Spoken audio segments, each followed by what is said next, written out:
Em uma nação onde o próprio centro do poder parece carregado por uma maldição implacável, uma sucessão de líderes enfrentou forças que pareciam destinadas a guiá-los rumo ao desastre. Suas histórias, repletas de ambição, derramamento de sangue e o avanço inexorável da história, formam um enredo de poder, resistência e reforma que continua ecoando pelos corredores da paisagem política da Coreia do Sul. No dia 4 de abril de 2025, às 11h22, o chefe de justiça interino da Corte Constitucional, Moon Yoon-bae, anunciou oficialmente, por unanimidade de 8 votos a 0, o impeachment do presidente Yoon Suk-yeol. Antes aclamado por seu histórico como promotor e sua promessa de romper com normas políticas arraigadas, a imagem de Yoon como herói reformista e anticorrupção foi rapidamente eclipsada por uma série de decisões dramáticas e controversas tomadas durante seu mandato. Quando a obstrução parlamentar bloqueou suas propostas de reforma judicial, Yoon invocou a Lei de Segurança Nacional para declarar lei marcial. Em um movimento sem precedentes, ele ordenou o envio de tropas para cercar o prédio da Assembleia Nacional e até mesmo determinou a prisão de vários parlamentares. Essa medida drástica gerou imediatamente uma tempestade de controvérsia entre cidadãos e figuras políticas. Em resposta rápida, a Assembleia Nacional se reuniu novamente e seguiu com sucessivos votos de desconfiança. Posteriormente, a Corte Constitucional determinou que as ações de Yoon haviam violado gravemente o espírito da Constituição, selando o destino de um presidente que, apesar de sua promessa inicial, não conseguiu se libertar da chamada maldição de Cheon-Vadai. As tentativas de Yoon de redefinir o símbolo histórico da residência presidencial, ao transferir o centro do poder para longe da icônica Cheon-Vadai, provaram ser inúteis. A história, ao que parece, recusou-se a ser reescrita por mero simbolismo. Sua queda não apenas abalou a cena política doméstica, mas também impulsionou um amplo reexame sobre o abuso de poder e a erosão do Estado de Direito. Nas ruas tumultuadas de seu mandato, cenas dramáticas se desenrolaram enquanto manifestantes entravam em confronto com forças militares. Confrontos intensos eclodiam em frente à Assembleia Nacional, e o ar era preenchido com gritos e desespero e desafio. Este episódio trágico na história moderna da Coreia do Sul tornou-se mais um capítulo sombrio na luta contínua da nação com o peso de seu passado. Após essa turbulência política moderna, a saga histórica da liderança da Coreia do Sul se estende por muitas décadas, começando pelos primeiros anos de sua fundação. Em 1948, Syngman Rhee foi eleito como o primeiro presidente, marcando o momento crucial que lançou as bases para uma nação emergente da devastação da guerra. Rhee liderou o país em uma luta árdua contra ameaças externas, na difícil tarefa de reconstruir uma sociedade devastada pelo conflito. Ele rapidamente tornou-se um símbolo de independência nacional e da busca incessante pela autodeterminação. Contudo, com o passar do tempo, Rhee recorreu cada vez mais a medidas autoritárias. Sua crescente autocracia, agravada por conflitos internos e externos em escalada, gradualmente corroeu a confiança das pessoas que ele outrora inspirou. Em 1960, grandes protestos estudantis e uma dissidência pública generalizada forçaram sua renúncia. Enfrentando uma pressão crescente, Rhee escolheu o exílio no Havaí, encerrando sua carreira política em isolamento solitário. Sua tragédia pessoal, marcada pela derrota e pela separação da nação que ele um dia liderou, serviu como um alerta contundente contra os perigos de concentrar muito poder em um único indivíduo. A partida de Syngman Rhee sinalizou, não apenas o fim de uma era, mas também a semente de regimes autoritários futuros que deixariam sua marca no tecido político da Coreia do Sul. Menos de 2 décadas depois, em 1961, Park Chung-hee tomou o poder por meio de um golpe militar e estabeleceu um regime autoritário que transformaria a nação de maneira profunda. Com mão de ferro, Park impôs rapidamente ordem em um país em turbulência, e ao longo dos 18 anos seguintes, sua administração implementou reformas econômicas abrangentes que mais tarde seriam aclamadas como o milagre do Ryuan. Sob sua liderança, A Coreia do Sul evoluiu de uma nação mergulhada na pobreza para uma potência industrial emergente. Grandes conglomerados como Samsung, Hyundai, Daewoo e LG surgiram durante esse período, marcando um aumento dramático na força econômica da nação. Park entendia que a prosperidade econômica era um pilar crucial para legitimar seu governo e não poupou esforços, envolvendo-se pessoalmente em projetos de infraestrutura em grande escala. Um de seus projetos mais notáveis foi a construção da rodovia Gyeongbok, um projeto que simbolizou sua determinação em garantir um futuro próspero para gerações subsequentes.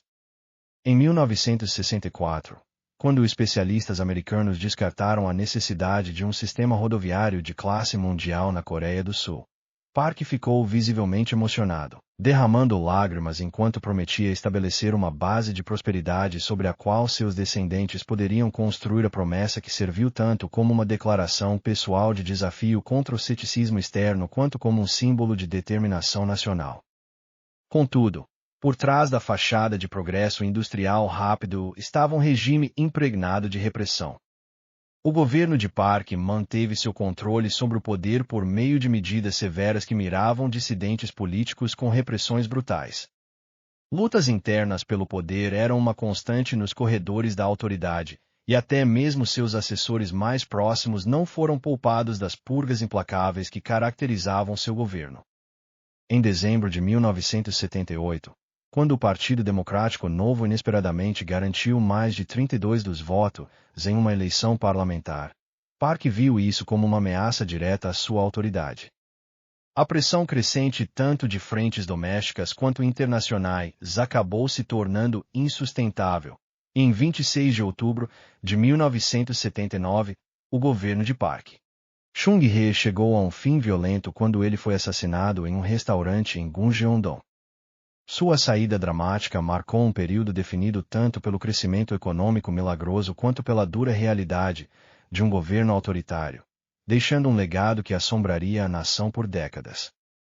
No caótico rescaldo do assassinato de Park, a nação mergulhou em um breve período de incerteza. Em meio a essa turbulência, Chun Do-van, outrora um modesto oficial militar associado a um grupo clandestino conhecido como Anahoy, ascendeu rapidamente nas fileiras. Durante o regime de Park, Chu havia conquistado o favor do presidente através de lealdade inabalável e serviço incansável. Ele frequentemente compartilhava refeições com a família de Park e referia-se ao falecido presidente em termos familiares. Com o súbito desaparecimento de Park fornecendo a abertura que ele há muito aguardava, Chun Do-van logo orquestrou um golpe militar, mobilizando forças armadas para suprimir rapidamente a dissidência e restaurar a ordem. Sua ascensão ao poder foi acompanhada por uma série de medidas brutais que rapidamente passaram a definir seu governo. Uma vez no controle, a administração de Chun tornou-se notória por suas táticas repressivas, mais chocantemente epitomizadas pelo massacre em Gwangju em 1980. Naquele dia fatídico, seu governo impôs lei marcial com decretos amplos e abrangentes. Tropas foram mobilizadas nas ruas de Gwangju em uma tentativa de silenciar vozes de protesto, e tanques esmagaram manifestantes enquanto a artilharia pesada castigava a cidade. No caos que se seguiu, centenas de cidadãos perderam suas vidas em um espetáculo de brutalidade que mancharia para sempre a memória coletiva da nação. Além do massacre em Gwangju, o regime de Chun Do-van foi caracterizado por uma cultura endêmica de corrupção. Seu círculo íntimo acumulou vastas fortunas por meios questionáveis, envolvendo-se em desvio de recursos e patronato político generalizados. Membros da família e associados próximos envolveram-se em esquemas intricados de suborno e negócios financeiros ilícitos. Em 1996, Chun foi finalmente condenado por crimes relacionados ao golpe militar e ao caos interno que se seguiu. Originalmente condenado à pena de morte, Chun Do-van teve sua sentença comutada para prisão perpétua, uma decisão que permanece como uma das mais controversas e emblemáticas da história das ditaduras militares na Coreia do Sul. Após o tumultuado período de Chun, Roh Tae-woo assumiu a presidência, embora seu mandato tenha sido marcado por escândalos e controvérsias.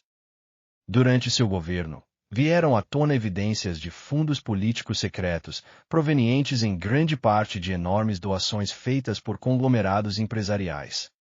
Esses recursos, acumulados por meios opacos, chocaram o país pela sua escala impressionante.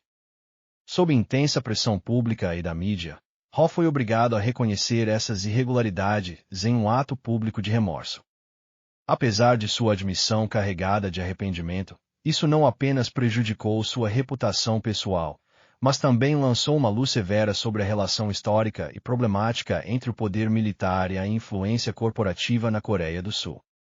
Apesar de suas tentativas de implementar reformas políticas durante sua presidência, os esforços de Ho foram continuamente frustrados por interesses arraigados no sistema político e pela poderosa influência do chaebol. No fim, os escândalos políticos acumulados levaram à sua renúncia e subsequente prisão. Embora tenha recebido um perdão posteriormente, sua carreira política foi irreparavelmente destruída, deixando um legado como uma figura trágica e um lembrete contundente de um sistema manipulado pelas mesmas forças que ele serviu.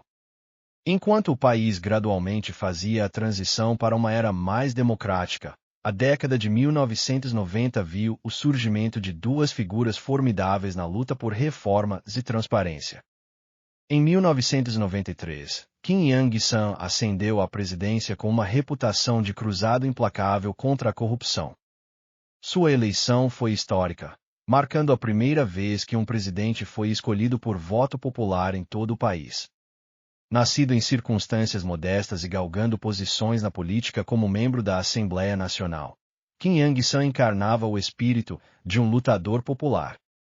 Sua trajetória de vida, marcada por sacrifícios pessoais e determinação inabalável, ressoava profundamente com uma população cansada do domínio das elites. Uma vez no cargo, Kim iniciou uma campanha abrangente contra a corrupção no governo. Sua iniciativa, frequentemente simbolizada pelo que ficou conhecido como política da refeição simples, foi nada menos que revolucionária. Nos almoços oficiais realizados na Cheonvadai, os funcionários do governo eram servidos apenas com uma modesta tigela de macarrão acompanhada de uma pequena porção de kimchi e um pacote de tempero. Esse gesto simbólico tinha o intuito de destacar sua postura firme contra o luxo e os gastos excessivos no governo. Contudo, a vigorosa campanha anticorrupção de Kim rapidamente o colocou em confronto com redes burocráticas estabelecidas e poderosos conglomerados empresariais. Sua determinação em expor e desmantelar práticas corruptas de altos funcionários e magnatas corporativos levou a frequentes embates com interesses arraigados tanto na Assembleia Nacional quanto no Judiciário, além de figuras influentes do setor privado. Manifestações nas ruas tornaram-se algo comum, com apoiadores e detratores frequentemente se enfrentando fisicamente.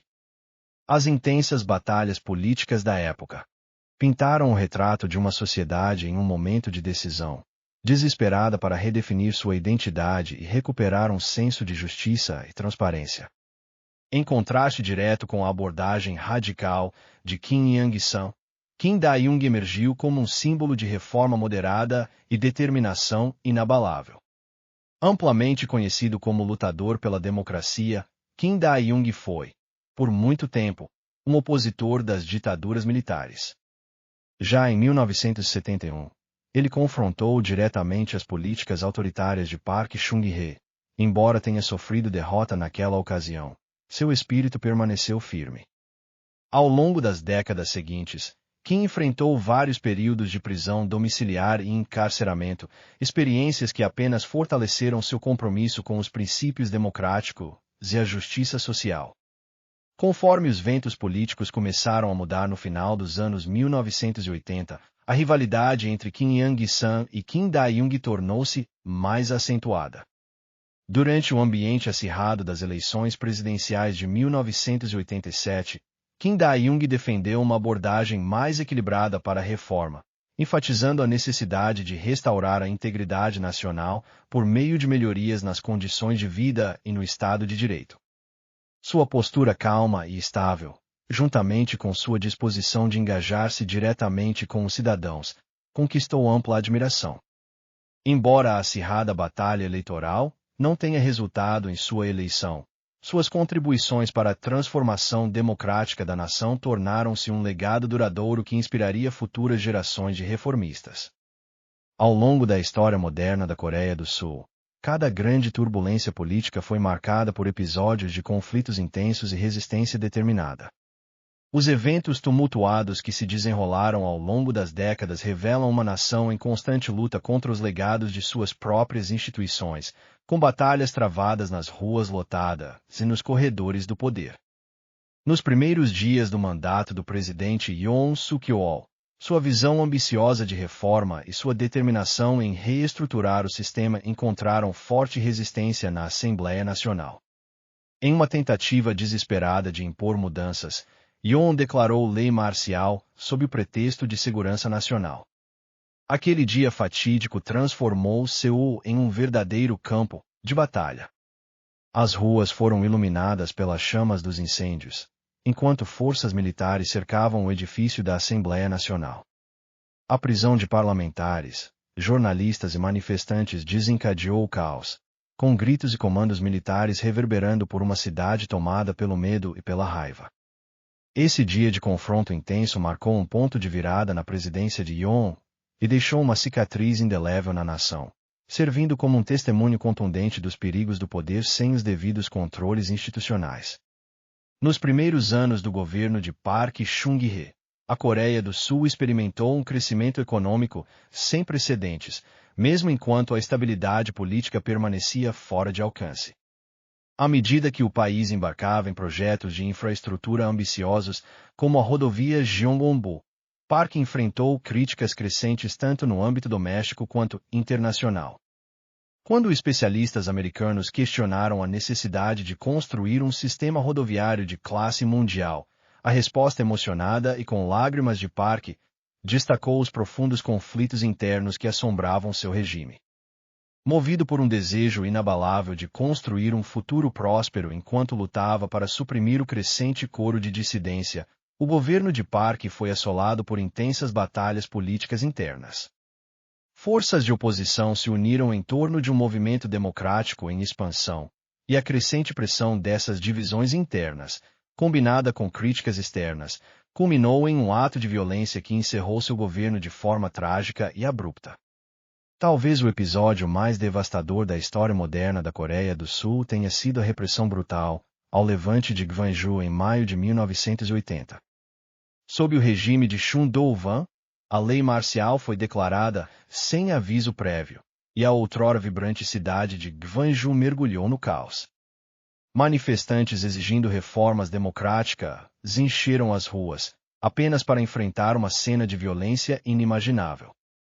Veículos blindados percorreram as avenidas, esmagando manifestantes sob as lagartas dos tanques, enquanto disparo de artilharia e armas leves preenchiam o ar. Soldados fortemente armados enfrentaram cidadãos que estavam armados apenas com determinação e esperança. Relatórios indicam que até mesmo o uso de estimulantes para incitar uma agressividade exacerbada nos soldados contribuiu para o desfecho trágico, resultando na perda de centenas de vidas. Este massacre não apenas destruiu as vidas de inúmeras famílias, mas também se tornou um grito de guerra para aqueles que continuariam a lutar pela democracia nos anos seguintes. O período que antecedeu as eleições presidenciais de 1992 testemunhou uma intensa luta de poder entre Kim Yang-san e Kim Dae-jung, duas figuras formidáveis cuja disputa transformou as ruas da Coreia do Sul em um teatro de conflito ideológico. Apoiadores de cada candidato tomaram as praças públicas, com seus slogans apaixonados e cânticos fervorosos refletindo uma nação profundamente dividida.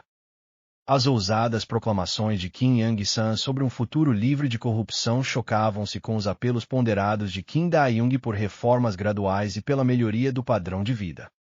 As tensões atingiram níveis alarmantes durante comícios realizados em campi universitários e praças públicas, com estudantes e ativistas às vezes recorrendo a medidas extremas, como greves de fome e até autoimolação, em apelos desesperados por justiça em uma eleição percebida como fundamentalmente injusta.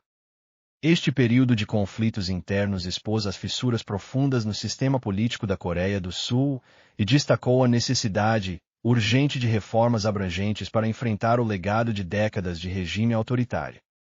À medida que o descontentamento público com a ditadura militar e a influência corporativa enraizada crescia, a eleição presidencial de 2002 emergiu como um ponto de virada para a Coreia do Sul.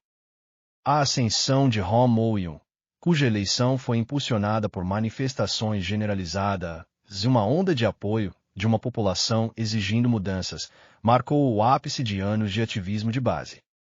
Protestos massivos irromperam em grandes cidades como Seul, Gwangju e Busan, com cidadãos empunhando cartazes que proclamavam justiça para todos e abaixo a corrupção.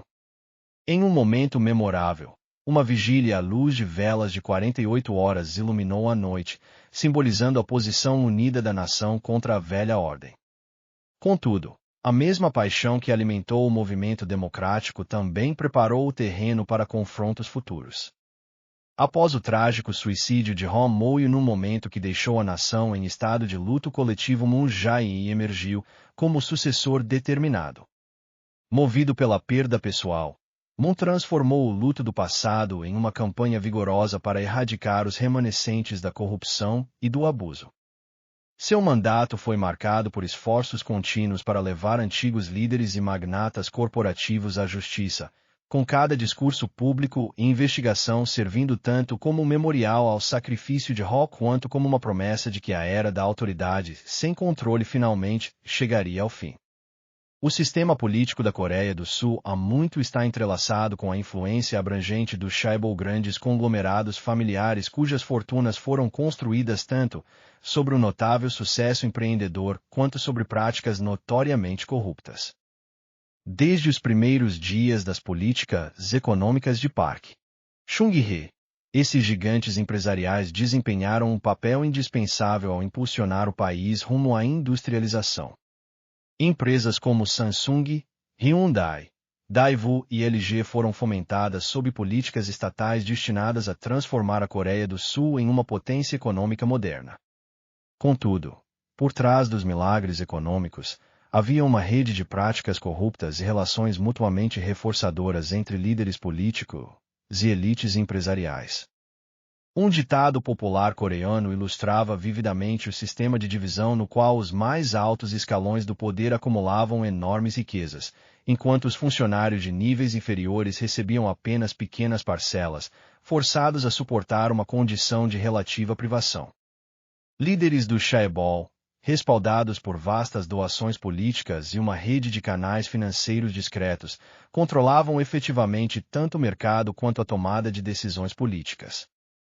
Seu poder financeiro lhes permitia influenciar narrativas da mídia e até mesmo decisões judiciais, criando um nexo impenetrável de interesses que se mostrava extraordinariamente difícil de desmantelar.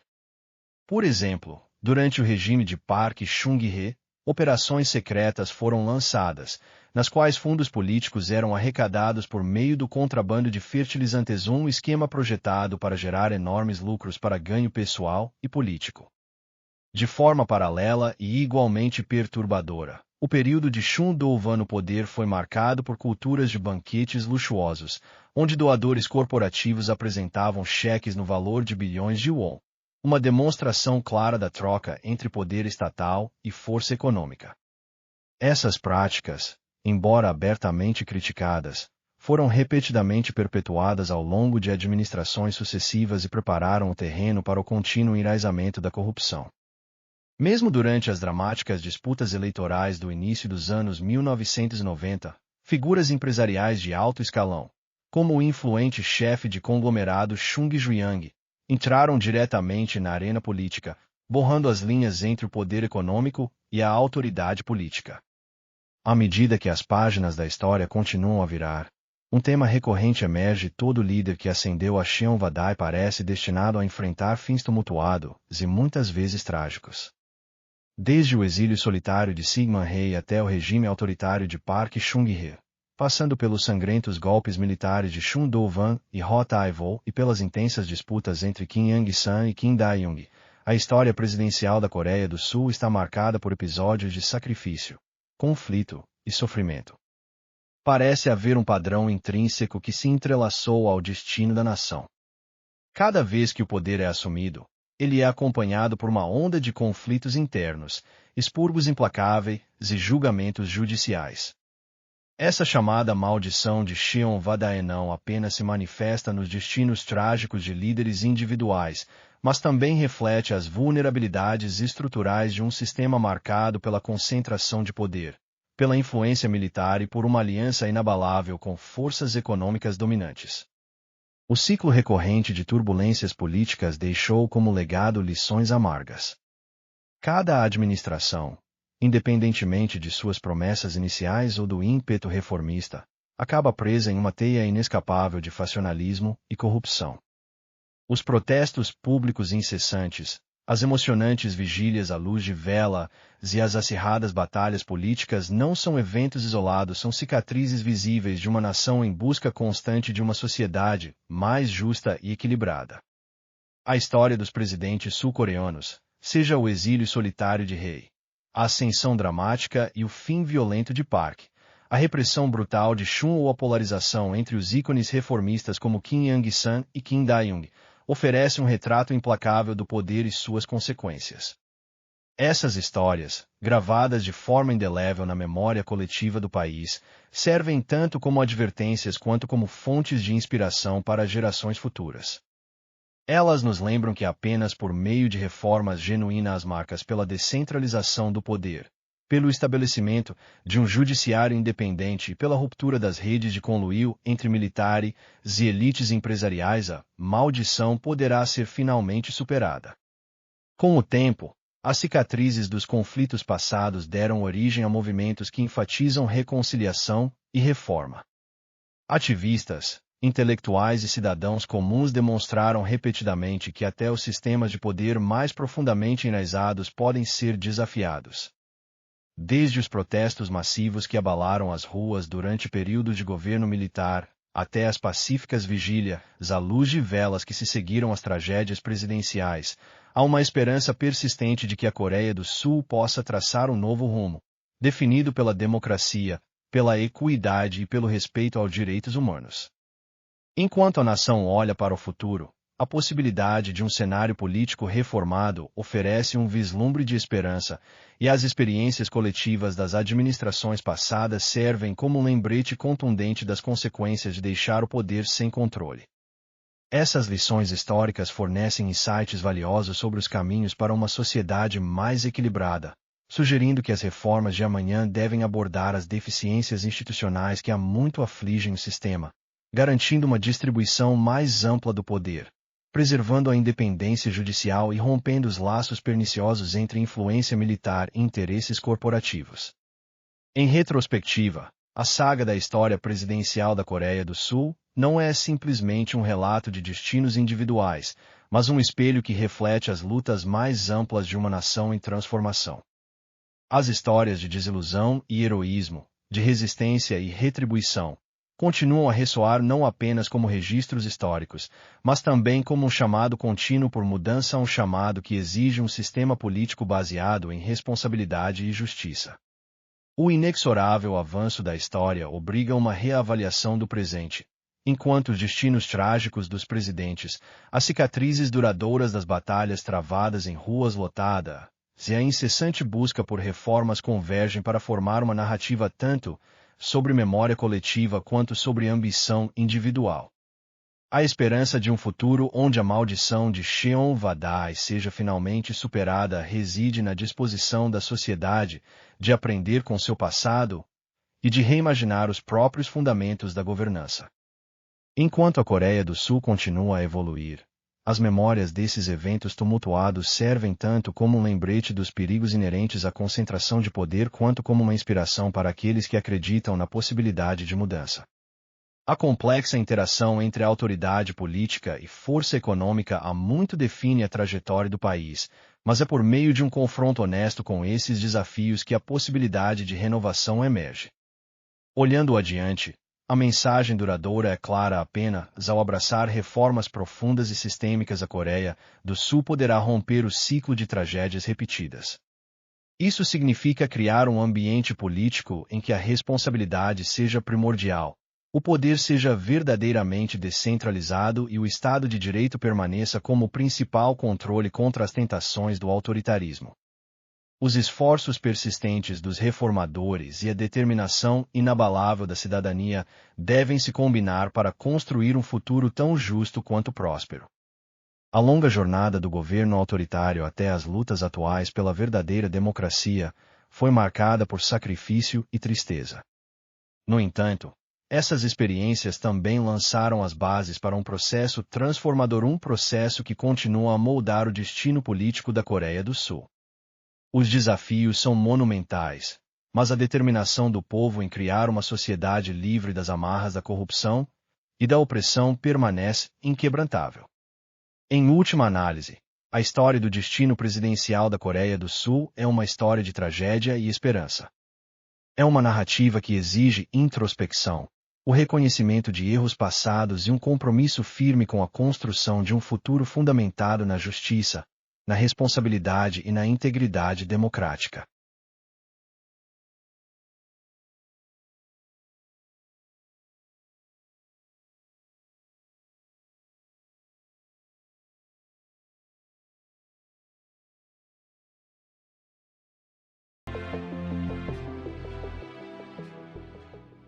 Se você gostou deste vídeo, inscreva-se no nosso canal